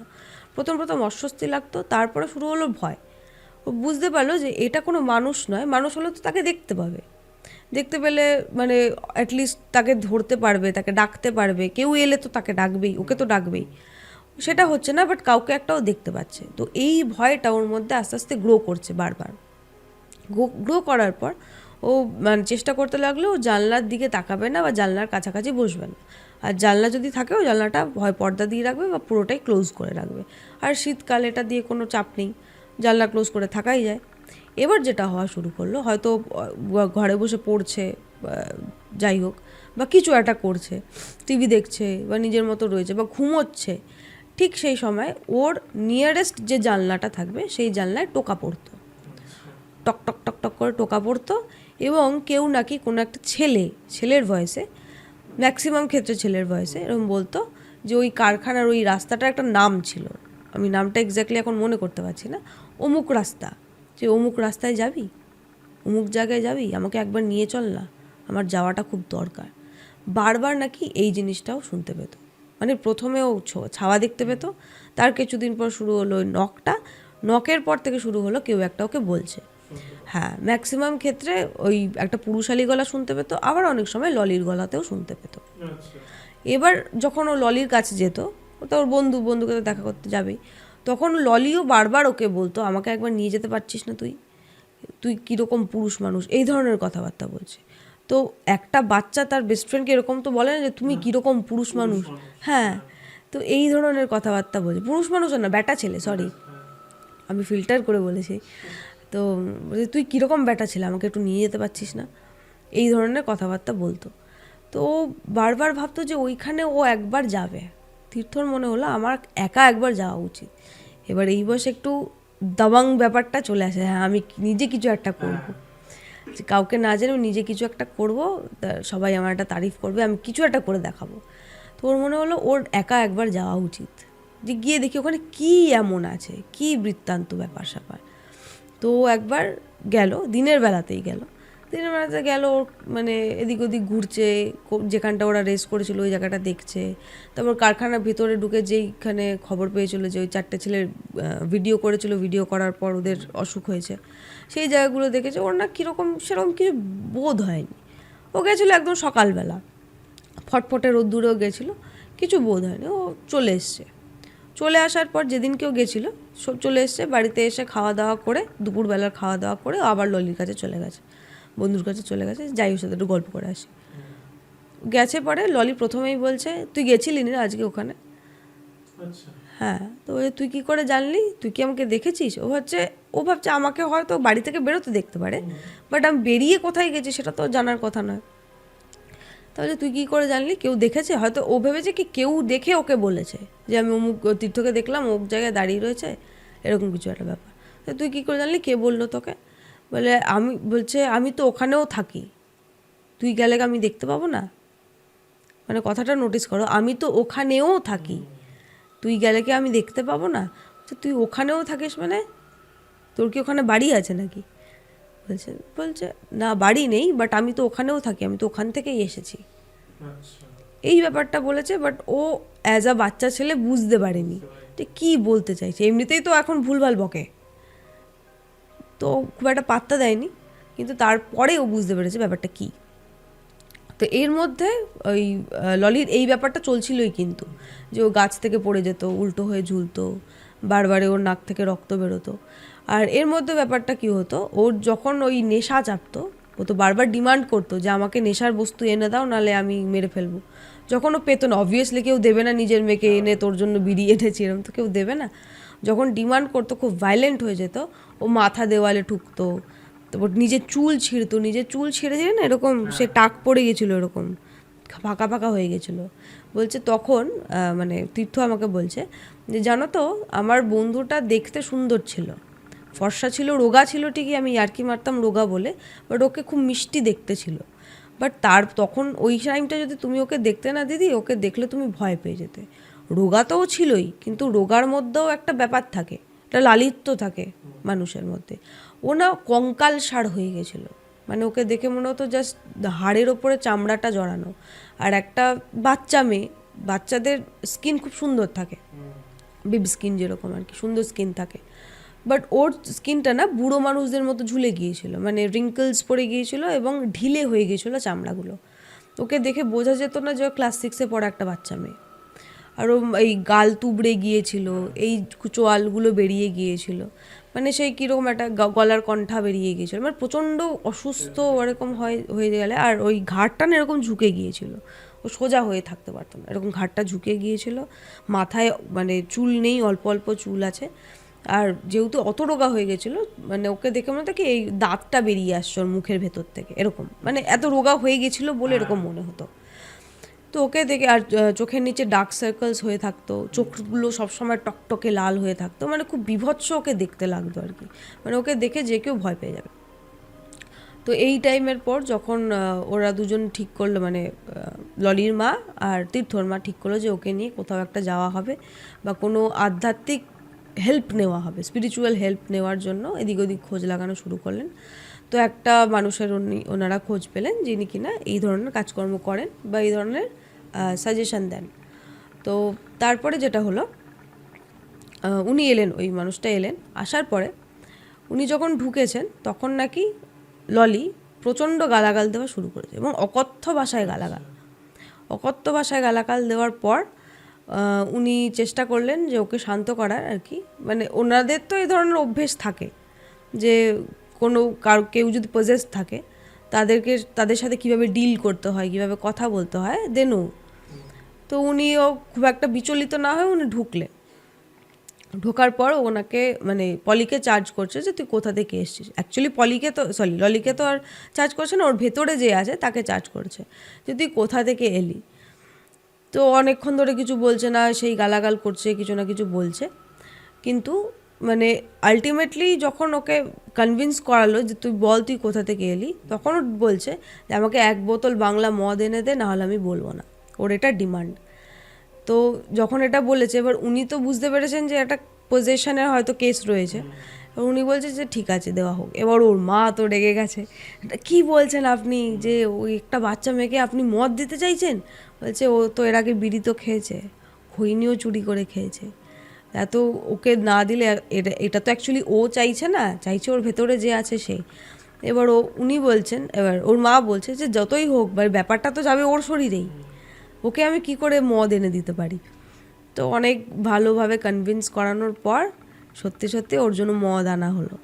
মদ আনার পর সে ওরকমভাবে খেলো, শুধু মদ নয়, মদের সাথে যে অ্যাডিশনাল যেসব থাকে, বাদাম ভাজা হ্যান ত্যান, ওসবও দেওয়া হয়েছিল ওকে। ও খেলো, এবং বলছে, তীর্থ বলছে, বলে ওকে আমি তখন খেতে দেখেছিলাম যে পাড় মাতালরা যেভাবে মদ খায়, কিভাবে মদ খায় ওকে দেখে আমি মানে আইডেন্টিফাই করতে পারলাম যে এইভাবে একটা মেয়ে, ছোট্ট মেয়ে, সে এইভাবে মানে মদ খাচ্ছে, মদ এবং অ্যাডিশনাল যাই হোক না কেন সেটা খাচ্ছে, মানে ওর এক্সপ্রেশনই আলাদা। না ওরকমভাবে কেউ কখনো খেতে পারে না ওইটুকুনি মেয়ে, মানে ওরকমভাবে খেতে দেখে বলছে আমার না খুব ঘেন্না লাগছিলো, মানে অত বিদিকিচ্ছিরিভাবে ও খাচ্ছিল আর কি, আমার খুব ঘেন্না লাগছিলো। তো এই জিনিসটা হওয়ার পর তখন ওই যে যিনি এসছেন ঠাকুরমশাই তাকে বলছে, মানে সে বলছে যে সব তো হলো, তোর ডিমান্ড তো পূর্ণ করা হলো, এবার বল তুই কোথা থেকে এসেছিস, তুই কে। নিজের নাম প্রথমে বলেনি, কিন্তু বলছে যে আমি অমুক জায়গায় থাকি, জানে তো ওরা তো নিজে আমাকে সঙ্গে করেই এনেছে। বলছে তুই ওদের পেছনে কেন লাগলি, বলছে যে আমার একটা ফ্রেশ শরীর দরকার ছিল, তাজা শরীর দরকার ছিল, আমি পেয়েছিলাম ওই জন্য এসেছি। বলছে ব্যাপারটা কি মানে আমি বুঝতে পারছি না, ঠিক করে বল। বোঝানোর জন্য আর কি বলছে, কারণ যে আর কি পজেস করে থাকে সে না খুব স্পষ্টভাবে কিছু বলতে চায় না, মানে কিছু একটা এলোমেলো বলবে যাতে তুমি বুঝতে না পারো, এরকমভাবে বলবে, বা তুমি যেটা জিজ্ঞেস করো সেটার উত্তর না দিয়ে অন্য কিছুর একটা উত্তর দিল, এই ধরনের কথাবার্তা বলছে। তো ওকে যখন জিজ্ঞেস করা হলো যে ঠিক করে বল, আমি বুঝতে পারছি না তোর কথা, তখনও বলছে মানে এলোমেলোভাবে বলেছিল, আমি মোটামুটি এক ভাবে বলছি আর কি, যে ওই মানে একটা লোক ছিল যে কিনা ওই কারখানাতে কাজ করতো, যে কারখানাটা তখনও এতটা বড় হয়নি, খুব স্টার্টিং স্টেজে ওইখানে কারখানা শ্রমিক ছিল। সেই শ্রমিক থাকাকালীন ওর মধ্যে, মানে শ্রমিকদের মধ্যেই আর কি ইউনিয়নবাজি থাকে না, যে দলের মধ্যে আর কি রেষারেষি থাকে, তো ওদের অপোনেন্ট টিম যে ছিল, অপোনেন্ট যে দল ছিল তাদের সঙ্গে ওর খুব শত্রুতা, আর ও খুব মানে টাইপের একটা লোক ছিল, চটা টাইপের কেউ থাকে না, যে কিছু একটা অল্প সামান্য কিছু হলেই তার সঙ্গে ঝগড়া করবে, মারপিট করবে, এরকম একটা টেন্ডেন্সি ছিল আর কি, এই ধরনের স্বভাবের একটা মানুষও ছিল। আশেপাশেই নাকি ও থাকে, তখনও কিন্তু নাম বলেনি। আমি এই আশেপাশেই থাকতাম, আমি এখানে কাজ করতাম, কিন্তু আমার সাথে যেহেতু অমুক দলের শত্রুতা ছিল, তো ওরা আমাকে মেরে ফেলেছিল। তারপর কি হলো, বলে মেরে ফেলেছিল, কিন্তু আমাকে আমি যে মারা গেছি সেটা কেউ জানেনি। কেন না, ব্যাপারটা কী হয়েছিল, দুই দলের মধ্যে হাতাহাতি হয়েছিল, সেই থেকেই মেরে ফেলেছে, এমন না যে প্ল্যান করে কাউকে খুন করেছে, মানে হিট অফ দ্য মোমেন্টে ও খুন হয়ে গেছে। এই ব্যাপারটা হওয়ার পর ওই যে কারখানাটার যে ওই বাউন্ডারি, যে জায়গাটা বাউন্ডারি ওয়ালের কাছাকাছি যে বড় গাছগুলো রয়েছে এখন, সেইখানে নাকি ওকে পুঁতে দেওয়া হয়েছিল, গর্ত করে ওকে পুঁতে দেওয়া হয়েছিল, এবং নিজেদের মধ্যেই আলোচনা করে বা মালিককে অন্য কিছু মানে ডিমান্ড দেখিয়ে ওই জায়গাটা না বাঁধিয়ে দিয়েছে, স্ল্যাব টাইপের করে দিয়েছে বা একটা চাতাল টাইপের করে দিয়েছে, যেখানে কিনা এখন কাজকর্ম হয়, বিভিন্ন কারখানার কাজকর্ম হয়। বলছে আমি এখন ওখানেই পড়ে রয়েছি, আমার বাড়ির লোকও বহু বছর অবধি খোঁজ পায়নি আমার। তারপরে ব্যাপারটা কি হয়, বেশ কিছু বছর পর ডিক্লেয়ার হয়ে যায়, যদি কারো খোঁজ না পাওয়া যায় তাকে ডেট ডিক্লেয়ার করে দেওয়া হয়। তো আমার বাড়ির লোক ভেবেছে আমি হয়তো পালিয়ে গেছি, ওরা নিজেরাও জানে না যে আমি আর নেই, যে আমাকে যে খুন করে ফেলা হয়েছে ওরা কেউ জানে না। তখন ও জিজ্ঞেস করলো যে এবার তাহলে তোর নামটা বল, তাহলে তোর বাড়ির লোককে আমি বলতে পারি যে মানে তোর জন্য কিছু একটা ব্যবস্থা করতে পারি। তখনও একটা নাম বলেছিল, আমার ঠিক মানে ফার্স্ট নেমটা মনে নেই, কিন্তু লাস্ট নেমটা মনে আছে, দলুই সামথিং, দলুই বলে এরকম একটা নাম বলেছিল। আমি ভেবে নিলাম তার নাম কার্তিক, ঠিক আছে, তো আমি দলুই বলেই বলছি। তো দলুই নামক যে ব্যক্তিটি, সে বলছে আমার নাম অমুক দলুই, আমি অমুক জায়গায় থাকি, এই কারখানার কাছাকাছি এলাকাতেই, তোমরা গিয়ে খোঁজ নিয়ে এসো, দেখো আমি এত বছর বাড়ি ফিরিনি, আমি এখনও ওখানেই রয়ে গেছি, কারখানার ওখানেতেই রয়ে গেছি। তো এবার ওরা বলছে যে ঠিক আছে, আমরা গিয়ে খোঁজ নিচ্ছি। সত্যি খোঁজ নেওয়া হলো, সেই বাড়িতে গিয়ে দেখা হলো যে হ্যাঁ, ওই বালির যে মানে আর্নিং ম্যান যে ছিলেন, তিনি অনেক বছর আগে নিখোঁজ হয়ে গেছিলেন। তো ওনার যে ওয়াইফ, সেও ভাবতো যে সে হয়তো পালিয়ে গেছে, টাকা পয়সা নিয়ে পালিয়ে গেছে। পালিয়ে যাওয়ার পর যেহেতু বাড়িতেও প্রচণ্ড অশান্তি করতে, মানে এই স্বভাবের মানুষটা খুব একটা নিজেদের ফ্যামিলিতেও খুব একটা ওয়েল বিহেভড থাকে না, সেও নিজের স্ত্রীর সঙ্গে খারাপ ব্যবহার করতো, নিজের ছেলে মেয়ের সঙ্গে খারাপ ব্যবহার করতো, তারাও খুব একটা না খোঁজ নেয়নি। ওরা হয়েছে গেছে ঠিক আছে, আমরা কোনো রকমভাবে বেঁচে থাকবই। পুলিশে রিপোর্ট করা হয়েছিল নিখোঁজ হিসেবে, কিন্তু পুলিশও খুব একটা গা করেনি। আবার এই ধরনের লোকজন কোথায় গিয়ে পড়ে থাকে পুলিশটা খুব একটা ইয়ে করে। এবার বাড়ির লোকেরও যেহেতু অতটা চার্ম নেই যে বারবার করে প্রেশারাইজ করা পুলিশকে, আপনারা কাজ করুন, খুঁজে দেখুন, যেহেতু বাড়ির লোকেদের খুব একটা ইন্টারেস্ট ছিল না, সে কারণে পুলিশরা অত আর চেষ্টা তো করেনি, গেছে টাইপ একটা ব্যাপার। এবার তারপরে এটা যখন বলা হলো তখন এখন বর্তমান যে কারখানার যে মালিক তার সঙ্গে যোগাযোগ করা হলো, বলা হলো যে এখানে সম্ভবত এরকম রয়েছে লাশ, আমাদেরকে তুলতে দিন। এবার ওর কারখানার জমি থেকে যদি একটা বেওয়ারিশ লাশ ওঠে তো ওর তো একটা বড় সমস্যা হয়ে যাবে, কারখানা বন্ধও হয়ে যেতে পারে, আইনি ঝামেলা তো প্রচুর রকমের মারপ্যাচ রয়েছে, ওর তো প্রচুর ক্ষতি হবে, ও কিছুতেই রাজি নয়। এবার ওকে বারবার বলানো হয়েছে যে দেখুন এই বাচ্চা মেয়েটার এরকম এরকম সমস্যা, আরও 2-3 জন ছেলে মেয়ে এরকম এখানে এসে ভিডিও বানিয়ে মানে অসুখ হয়ে গেছে, মানে অসুস্থ হয়ে পড়েছে, তা ওদের কথা একবার চিন্তা করুন। তো এবার মালিকটা তো কিছুতেই মানছে না, মালিকটা প্রথমে মানে তো বিশ্বাসই করতে চাইছে না যে এরকম কিছু হতে পারে, ভৌতিক ব্যাপার হতে পারে। তো মালিকটাও বলছে যে না আমি এসব বিশ্বাস করি না, কী সব উল্টোপাল্টা কথা বলছে, এখানে কিসের লাশ, কোথাও কোনো লাশ নেই, কোনো কিছু নেই, সবাই এখানে দেখুন না কাজ করছে, যদি এখানে যদি ভূত থাকতো তা সবার আগে তো আমাকে ধরতো, আমরা তো এখানে সারাক্ষণ রয়েছি, আমাদের কেন কিছু হয় না। এবার ওর যুক্তি দিয়ে দেখতে গেলে ঠিকই কথা।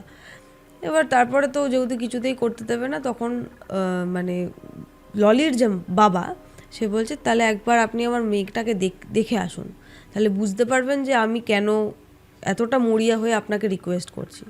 তো একদিন নাকি উনি এসেছিলেন, প্রথমত ওনার ওই ললির ওরকম অবস্থা দেখে ওনার খুব মায়া হয়েছিল যে একটা বাচ্চা মেয়ে ওরকম, বললাম তো চেহারার ওরকম অবস্থা দেখে মানসিকভাবেও সে ঠিক নেই, ভুল বাগল ভুগছে সবসময়, তো ও দেখে ওর খুব মায়া হয়েছিল। তারপর উনি কাছে গেলেন, ললির কাছে যাওয়ার পরেই ললি নাকি মানে খুব শান্তভাবে প্রথমে বসেছিল, যখন মানে কি উনি দেখছিলেন কারখানার মালিক, যেই উনি কাছাকাছি গেলেন ললি ফস করে ওটা আবার একটা গালাগালি দিয়েছে, খারাপ গালাগালি দিয়ে বলছে তুই আমার লাশ তুলতে দিবি না কেন রে, আমি ওখানে কত বছর থেকে কষ্ট পাচ্ছি তুই জানিস, তোকে যদি ওখানে গেড়ে রাখি তোর কেমন লাগবে বল, মানে এই টাইপের খুব অ্যাগ্রেসিভ হয়ে কথাবার্তা বলছে। এবার এইটা যখন বলেছে ওনার না একটু ভয় লেগেছে। এবার তারপরে মানে কারখানার মালিকের এগেনস্টে কিছু কিছু কথা বলেছিল ললি, যে তুই তো অমুক করেছিস বা তমুক করিস তুই, এই টাইপের কথাটা যখন বলেছে, মানে এমন কিছু কিছু কথা বলেছে যেটা কারোর জানার কথা নয়, ললিত তো কোনোভাবেই জানার কথা নয়। তো সেইটা যখন বলেছে তখন ওনার কারখানা মালিকের খুব মানে অবাক লেগেছে, উনি শকড হয়ে গেছেন। তখন বলছে যে ঠিক আছে আমি তুলবো, ওখানটা খোঁড়ার ব্যবস্থা করব, প্লিজ আপনারা পুলিশে খবর দেবেন না। এবার পুলিশের ঝামেলায় জড়িয়ে গেলে, আইনি ঝামেলায় জড়িয়ে গেলে ওনার ক্ষতি হবে, উনি নিজের লাভ ক্ষতিটাই দেখছে অবভিয়াসলি।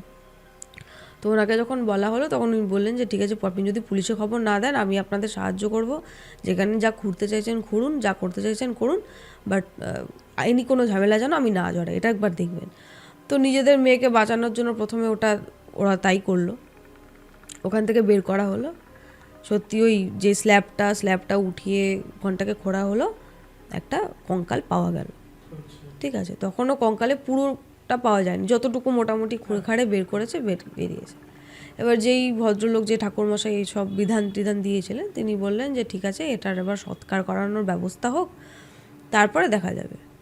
এমনি তো খুন করেছে বোঝাই গেছে, যারা খুন করেছিল লোকটাকে, ওই দলুই নামক লোকটাকে, সে তো তারা তো কোথায় গিয়ে চলে গেছে তার তো কোনো ঠিক নেই। কেউ হয়তো অনেকে আছে যারা এখন বেঁচেও নেই, কেউ হয়তো দেশের বাইরে চলে গেছে বা রাজ্যের বাইরে চলে গেছে, কে ওদের খুঁজে আনবে। তার থেকে এইসব আইনি ঝামেলা সত্যিই জড়ানোর দরকার নেই, আমাদের নিয়েও ওঠা পড়া হবে, তার থেকে আমরা নিজেদের মতো এটাকে সৎকার করে দিই, মেয়েটাকে বাঁচুক। আসল উদ্দেশ্য আমাদের এখন ললিকে বাঁচানো। তো যখন এই জিনিসটা করা শুরু হলো, সৎকার করা শুরু হলো, মানে সৎকার করে দিয়েছে, মানে ওই হাড়গোড় নিয়ে আর কি, যা নিয়মকানুন আছে, বাট স্টিল দেখা যাচ্ছে ললির উপর থেকে কোনো রকম পজিশনের চলে যাওয়ার কোনো সিমটম দেখা যাচ্ছে না, যদিও বা ওর কঙ্কাল বা দেহাবশেষ যেটা ছিল সেটা সৎকার করে দেওয়ার পরেও কোনো রকম দেখা যাচ্ছে না। তো তখন ওকে জিজ্ঞেস করা হলো তুই যাচ্ছিস না কেন, বলছে তোরা ভুল দেহ তুলেছিস, ওটা আমার দেহ ছিল না, আরও খানিকটা খুললে তবে আমায় পেতি। তখন বলছে যে তাহলে এই যাকে তোলা হলো সে কে? সে বলছে ওই যে কারখানা মালিক, যে সেও আবার কাউকে পুঁতেছে ওখানে, কাউকে একটা মেরে রেখে। সেই স্টোরিটা আর আমাকে বলেনি তীর্থ। সেই তো এই জন্য তো এত অপোজ করছে যে ওখানটা খোঁড়া হবে না, ওখানটা খোঁড়া যাবে না, এরকম ব্যাপারে। এবার ও ভেবেছিল যে ওই তুলে আসবে, এবার ওটা আগেরটার থেকে ও চালিয়ে দিতে পারবে। ওর মনে তো সেটা রয়েছে যে আমি যাকে খুন করেছি তার আইডেন্টিফিকেশান তো হবে না, রিভিল হবে না। সবাই ভাববে যে অমুক দলুইয়ের বডি, ওটা কে দেখতে যাবে, কে যাচাই করতে যাবে? ও ভেবেছে এটা, ও আবার উপর চালাকি করেছে। কিন্তু ওই বডিটা ওর ছিলই না, দলুইয়ের ছিলই না। ওটা যখন করা হলো তো এবার ঠাকুরমশাই যে উনি বলছে যে ঠিক আছে, যেই ছিল না কেন সে তো অ্যাটলিস্ট মুক্তিটা পেয়েছে, আর ঝামেলার দরকার নেই, আবার ওখানে খোঁড়ানো হোক। এবার তখন কারখানার মালিককে গিয়ে চার্জ করা হয়েছে, এবার ব্ল্যাকমেল করা শুরু হয়েছে যে দেখুন আমরা জেনে গেছি যে আপনি কাউকে একটা পুঁতে ওখানে ফেলেছিলেন, এটা ওর কঙ্কাল, দলুইয়ের কঙ্কাল নয়, এখানে আরেকবার খুঁড়তে হবে। যদি আপনি খুঁড়তে না দেন তাহলে আমরা কিন্তু পুলিশে এবার সত্যি সত্যি রিপোর্ট করবো। এবার ওর মনে তো ভয়, ও তো ক্রাইম করেছে, একটা বড় ক্রাইম করেছে। তো তখন আর কোনো রকম ঝামেলা টামেলা করেনি, আরেকবার ঘুরতে দিয়েছে। তখন ওই জিনিসটা পেয়েছে, মানে সত্যি সত্যি দলুইয়ের যে কঙ্কালটা। এবার ওর কঙ্কালের না খুব কম অবশেষ পাওয়া গেছে, খুলিটা পাওয়া গেছিলো আর দু একটা হাড়টার পাওয়া গেছিলো, পুরনো যেহেতু কম পাওয়া গেছে সব। এবার মাটির সাথে কোথায় কোন জায়গায় মিশে গেছে তা তো বলা যায় না। তো তুলেছে, সেইটা তোলার পর এবার ইতিমধ্যে এই যে ব্যাপারগুলো যতক্ষণ হচ্ছে এর মধ্যে ললির অবস্থা খুব খারাপ হয়ে রয়েছে। ওর ওই বারবার গাছে উঠে পড়া, মানে দেওয়ালে মাথা ঠোকা, এই জিনিসগুলো প্রচণ্ড বাড়ছে আর কি। এবার ও না কীরকম মানে বলা শুরু করলো যে আমার জীবনটা তো শেষ হয়ে গেল, আমি তো আর কিছু পেলাম না।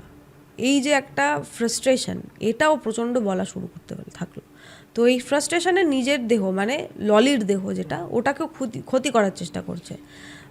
ওই যে বললাম দেওয়ালে মাথা টোকাটা বারবার বাড়ছে, ইচ্ছে করে করে গাছ থেকে উঠে পড়ে যাচ্ছে, এই জিনিসগুলো বারবার হওয়া শুরু করেছে।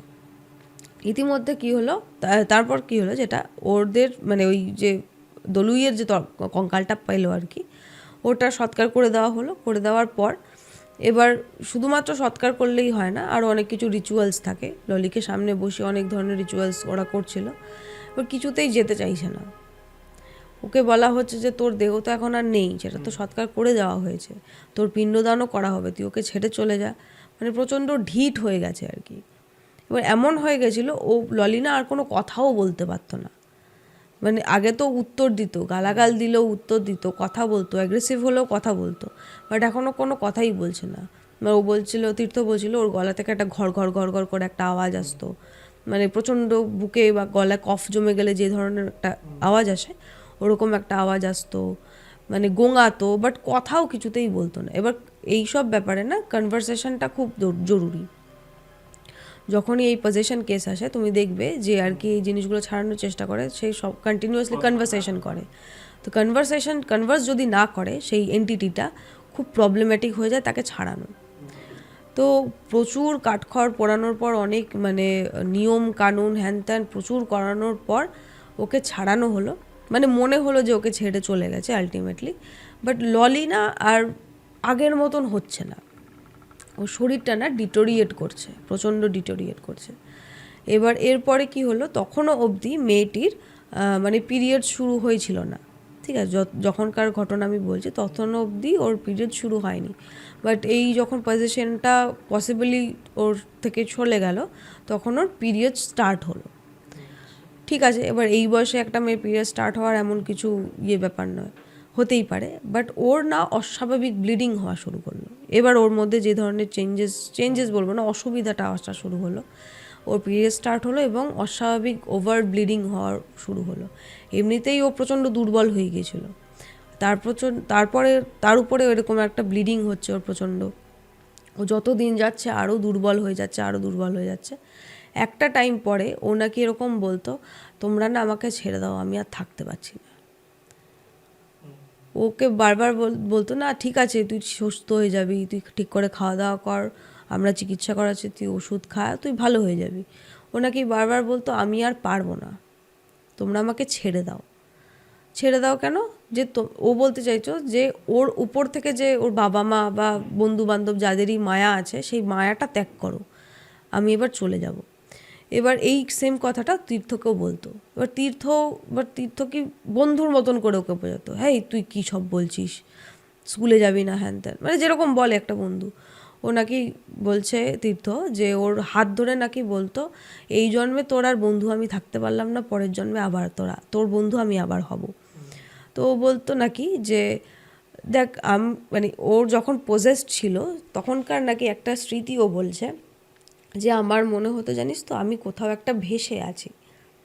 এটা আমার কাছে না খুব অদ্ভুত লেগেছিল যে পজেসড মানুষরা ম্যাক্সিমাম কোনো স্মৃতি তাদের থাকে না, তারা কি করেছে পজেসড অবস্থায় তাদের কোনো স্মৃতি থাকে না। ওরও তাই, ও যে কী করেছে সেটা ওর মনে নেই, বাট ওই টাইমটা ও বলছে আমার মনে হতো যে আমি কোথাও একটা ভেসে আছি এবং আমার চারপাশ দিয়ে কিছু কিছু লাইটস পাস করে যাচ্ছে, এদিক দিয়ে পাস করে গেল, মানে খুব মানে স্পিডে, মানে যে তুমি যদি কোনো একটা রাস্তার মাঝখানে দাঁড়িয়ে থাকো, হাইওয়ের মাঝখানে, দুপাশ দিয়ে যদি পরপর গাড়ি যাচ্ছে যেরকম তোমার ফিল হবে, ও বলতো ওর নাকি ওরকম ফিল হতো এবং ওখানে থাকতে ওর খুব কষ্ট হতো। আর বারবার মনে হতো, মানে ও খুব কনফিউজড ফিল করতো যে ওর কি আগের দিকে যাওয়া উচিত না পিছন দিকে আসা উচিত। মানে আগের দিকে গেলে ওর সঙ্গে ওর বডির যে কানেকশানটা ওটা কাট হয়ে যাবে, মানে ও মারা যাবে। আর যদি পিছনে আসে তাহলে ওর সাথে, ওর বডির সাথে ওর সোলের যে কানেকশানটা ওটা আবার রিকানেক্ট হবে। কিন্তু ও পিছনেও আসতে পারতো না, সামনেও এগোতে পারতো না, সেই কারণে ও খুব কষ্ট পেত। ঠিক আছে, যেহেতু ওর বডিতে আরেকটা সোলের মানে পজিশন ছিল, তো সেই সোলটাই ওকে বাধা দিত ফিরে আসতে, মানে পিছিয়ে আসার জন্য বাধা দিত, এরকম বলছে। তো বলছে তাহলে তুই এখন কীরকম ফিল করছিস? বলছে এখন আমি আবারও ওরকম ফিল করছি, কিন্তু এই পেছন দিকের যে টানটা না, এটা আমি আর ফিল করছি না। আমার মনে হচ্ছে আমাকে কেউ সামনের দিকে টানছে, মানে সোল থেকে যে বডির থেকে যে সোলের যে কানেকশানটা সেটা আস্তে আস্তে বেরিয়ে যাচ্ছে, মানে ওকে চলে যাওয়ার জন্য ইঙ্গিত করছে। তো বলছে তোরা আমাকে ছেড়ে দে, আমি আর পারছি না, এটাও বারবার বলতো। এবার তীর্থ আমাকে বলছে ওর এই যে কথাটা না আমার খুব বারবার মনে পড়ে, আমার খুব কষ্ট লাগে। ও যখন এরকম বলছে যখন একটা দিন সেদিন খুব সকাল সকালও ঘুম থেকে উঠে ওর বাবা মাকে ডেকেছে, ও ঠাকুমাও ছিলেন, ঠাকুমাকে ডেকেছে এবং বলেছে তীর্থর বাবা মা এবং তীর্থকেও ডেকে নিয়ে এসো। তো এবার সবাই ভেবেছে কেন, তোর কি খুব শরীর খারাপ করছে? তো তখন ও বলছে না আমি সবার সাথে একটু দেখা করব।